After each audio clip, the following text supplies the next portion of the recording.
Morning welcome to my channel SKLR education. आज आम षष्ठ श्रेणी गणित बहिर नवम अध्याय समतल उपरिस्थ ज्यामितिक आकृति पाठटीर अभ्यास कार्य 9.4 करवा। ताहले मु अभ्यास कार्य 9.3 वीडियोर लिंक डिस्क्रिप्शन बॉक्स रे दे देबी। जो माने देखि ना हो जाय कि देखि नेबो। आमे अभ्यास कार्य 9.4 रे साधारणतः चतुर्भुज विषय रे पढ़िबा बा क्वेश्चन आंसर सब अच्छी। ताहले आमे चतुर्भुज विषय टिके बुझी नेबा तापर जाय कि आमे अभ्यास कार्य करिबा। ताहले पिला माने चतुर्भुज कौन ना ए बी सी डी चारोटी बिंदु मध्यरु कौनसी तीनोटी बिंदु एक रेखारे नथिले। तीनोटी बिंदु एक रेखारे नथिले माने एटा गोटे एटा गोटे एटा गोटे एटा गोटे ए माने कोन गोटे रेखारे नाहंती नथिले। ए बी रेखा खंड धरनियो एटा ए एटा बी एटा सी आ ए बिंदुटी डी। ताहले ए बी रेखा खंड तापरे बी सी रेखा खंड तापरे सी डी रेखा खंड तापरे डी ए रेखा खंड द्वारा आबद्ध चित्र को कौन एक चतुर्भुज बोली कुहा जाए। तापरे एक चतुर्भुजर चारोटी शीर्ष बिंदु 1 2 3 4 चारोटी शीर्ष बिंदु चारोटी बाहु को A B B C D D A चारोटी बाहु और चारोटी कोण रही ए कोण बी कोण सी कोण डी कोण हैला। तापरे दुई विपरीत शीर्ष बिंदु को जोग करुथिबा रेखाखंड को चतुर्भुजर कर्ण कुहा जाए। दुई विपरीत शीर्ष माने ए रो विपरीत शीर्ष किए सी या को जोग करुथिबा रेखाखंड को कौन कुहा जाए चतुर्भुजर कर्ण बोली कुहा जाए। तापरे एक चतुर्भुजर जेउ बाहु दुईटीर गोटिए साधारण प्रांत बिंदु थाए से बाहु द्वय को सन्निहित बाहु कुहा जाए। चतुर्भुजर जेउ बाहु दुईटीर गोटिए साधारण बिंदु थाए हैला ताकू कौन कुहा जाए सन्निहित बाहु बोली कुहा जाए।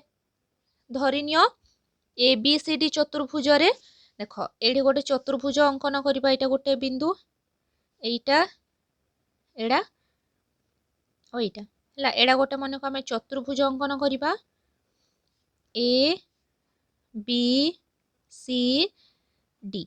एडी सन्निहित बाहु किए हेबे ए बी रेखाखंड और बी सी रेखाखंड ए बी और बी सी रेखाखंड एक जोड़ा सन्निहित बाहु कारण एहार कोन साधारण प्रांत बिंदु होउछि बी। तेणु ए बी आउ बी सी ए दुईटा होउछंती सन्निहित बाहु। जेउ बाहु दुईटीर कौनसी साधारण प्रांत बिंदु न थाए से बाहु दुईटी को विपरीत बाहु कुहा जाए। जहार कोन ना साधारण प्रांत बिंदु नथिबो जेमती ए बी आउ O C D A B C D यार कोन पूरा अलगा माने विपरीत दिगर अछंती तेणु यार प्रांत बिंदु अलगा। तापरे आउ कोन ए डी आउ B C A D B C एमानकु दुई जोड़ा विपरीत बाहु बोली कुहा जाए। A B C D A D B C एमाने होउछंती कोन विपरीत बाहु कारण बाहु दुईटीर कोनसी साधारण प्रांत बिंदु न थाए। ताहले तमे बुझिलो सन्निहित बाहु कोन ना जहार साधारण प्रांत बिंदु से बाहुद्वय को साधारण प्रांत बिंदु थाए जेमती ए बी आउ बी सी रो साधारण प्रांत बिंदु किए बी एमती को कौन कुहा जाए ना सन्निहित बाहु कुहा जाए। अब विपरीत बाहु जहार साधारण प्रांत बिंदु न थाए ताकू विपरीत बाहु बोली कुहा जाए। तापरे कौनसी चतुर्भुजर गोटिए बाहुर दुई प्रांत बिंदु को एक चतुर्भुजर एक जोड़ाक्रमिक शीर्ष बिंदु कुहा जाए। ए ओ बी एक जोड़ाक्रमिक शीर्ष बिंदु हैला कौन ना कौनसी चतुर्भुजर गोटिए बाहुर दुई प्रांत बिंदु को गोटिए बाहु यार दुई प्रांत बिंदु एटा आउ एटा ए आउ बी ए दुई प्रांत बिंदु को एक जोड़ा कौन क्रमिक शीर्ष बिंदु बोली कुहा जाए हैला। जेउ शीर्ष बिंदु द्वय क्रमिक नुहंती से दुईटी को विपरीत शीर्ष बिंदु कुहा जाए। जेउ दुईटी क्रमिक नुहंती को दुईटी क्रमिक नुहंती ए आउ सी ए दुईटी तो क्रमिक नुहंती बा बी आउ डी एमाने भी क्रमिक नुहंती एमानकु कोन कुहा जाए विपरीत शीर्ष बिंदु बोली कुहा जाए। चतुर्भुजर क्रमिक शीर्ष बिंदु रे थिबा कोण दुईटी को क्रमिक कोण और विपरीत शीर्ष बिंदु रे थिबा कोण को विपरीत कोण कुहा जाए हैला। क्रमिक माने एटा और एटा को कोन कुहा जाए ए दुईटा को कुहा जाए क्रमिक कोण एटा और एटा आउ याकू आउ याकू कौन कुहा जाए कोण को विपरीत कोण बोली कुहा जाए। ताहले आमे चतुर्भुज विषय रे पिला माने बुझिले। एबे आमे अभ्यास कार्य करिबा।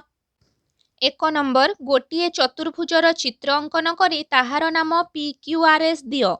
ଏହାର ସମସ୍ତ ବାହୁ କୋଣ ଶୀର୍ଷବିନ୍ଦୁ ଓ କର୍ଣ୍ଣର ନାମ ଲେଖ। ହେଲା, ଗୋଟେ କ'ଣ ଚତୁର୍ଭୁଜ ଅଙ୍କନ କରିବା। ଦେଖ ଏଠାରେ ଆମେ କ'ଣ ସ୍କେଲ ବ୍ୟବହାର କରିକି ଗୋଟେ ଚତୁର୍ଭୁଜ ଅଙ୍କନ କରିବା।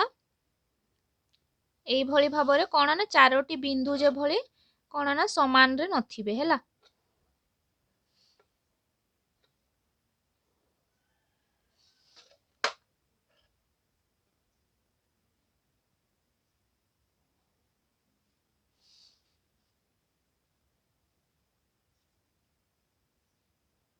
ଦେଖ এইଭଳି ଭାବରେ ତାକୁ କ'ଣ କରିବା, ମଝିରୁ ପରସ୍ପର ମାନେ ବିପରୀତ କୋଣ ଦୁଇଟିକୁ ଯୋଗ କରିଦେବା। ଏଟା କର୍ଣ୍ଣ ପାଇଯିବା ଆମେ।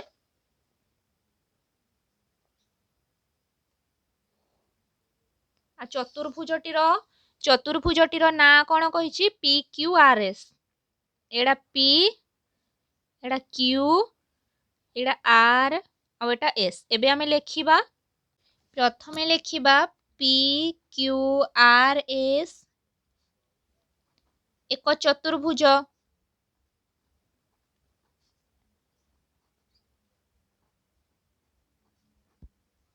ତାପରେ ଏହାର ବାହୁ ଗୁଡ଼ିକ ହେଲା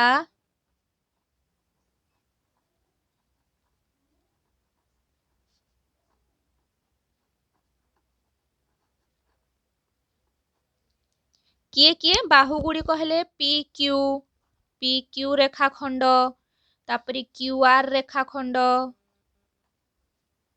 RS ରେଖାଖଣ୍ଡ ଆଉ SP ରେଖାଖଣ୍ଡ।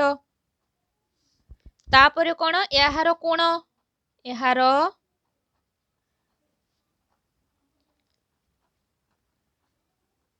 କୋଣ ଗୁଡ଼ିକ ହେଲା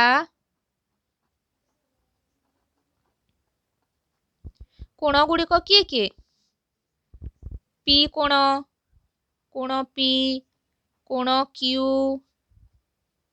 କୋଣ R ଆଉ କୋଣ S। ତାପରେ କ'ଣ କହିଛି? ଶୀର୍ଷ ବିନ୍ଦୁ। ଏହାର ଶୀର୍ଷ ବିନ୍ଦୁ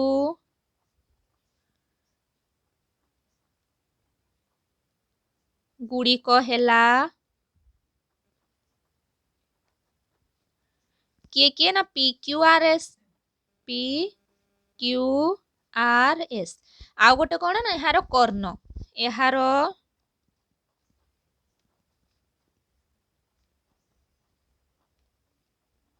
କର୍ଣ୍ଣର ନାମ ହେଲା କିଏ? କର୍ଣ୍ଣ PR ରେଖାଖଣ୍ଡ ଓ QS ରେଖାଖଣ୍ଡ। এইটা ହେଲେ କର୍ଣ୍ଣ। 2 ନମ୍ବର ପାର୍ଶ୍ୱସ୍ଥ ଚିତ୍ର ଦେଖି ନିମ୍ନ ପ୍ରଶ୍ନର ଉତ୍ତର ଦିଅ। ଦେଖ ଏଠାରେ ଗୋଟେ ଚିତ୍ରଟି ଅଛି, ତାକୁ ଆମେ ଦେଖିକି କ'ଣ କରିବା ନା ପ୍ରଶ୍ନର ଉତ୍ତର ଦେବା। କ ରେ ପ୍ରଶ୍ନ ଅଛି, କୋଣ B ର ବିପରୀତ କୋଣ ଡେସ୍।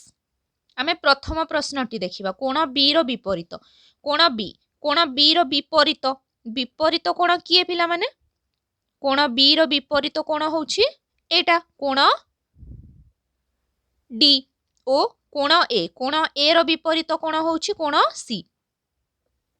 ହେଲା, ତାପରେ ଖ DA ରେଖାଖଣ୍ଡ ବାହୁର ସଂଲଗ୍ନ କୋଣ ଦୁଇଟି ହେଲେ ଡେସ୍ ଓ ଡେସ୍। D ଆଉ A। DA ବାହୁର କ'ଣ? DA ରେଖାଖଣ୍ଡ ବାହୁର ସଂଲଗ୍ନ କୋଣ ଦୁଇଟି। ସଂଲଗ୍ନ କୋଣ କିଏ? ସଂଲଗ୍ନ କୋଣ ହେଉଛନ୍ତି କ'ଣ ନା କୋଣ D। ସଂଲଗ୍ନ ମାନେ ସେଇ ସାଙ୍ଗରେ ଲାଗିକି ଯୋଉ କୋଣ D ଆଉ କୋଣ A। ହେଲା, ତାପରେ ଗ ହେଲା ଚତୁର୍ଭୁଜଟିରେ ଗୋଟିଏ ବାହୁର ଡେସ୍ ଗୋଟି ସଂଲଗ୍ନ କୋଣ ଥାଏ।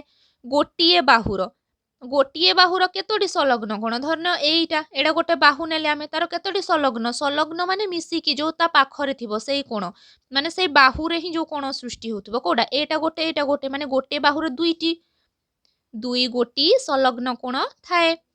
ଘ B ଶୀର୍ଷ ବିନ୍ଦୁର ବିପରୀତ ଶୀର୍ଷ ବିନ୍ଦୁ ହେଉଛି ଡେସ୍। বি শীর্ষবিন্দু। শীর্ষবিন্দু মানে এটা এই বি শীর্ষবিন্দুর বিপরীত শীর্ষবিন্দু কিଏ? কোণ ডি।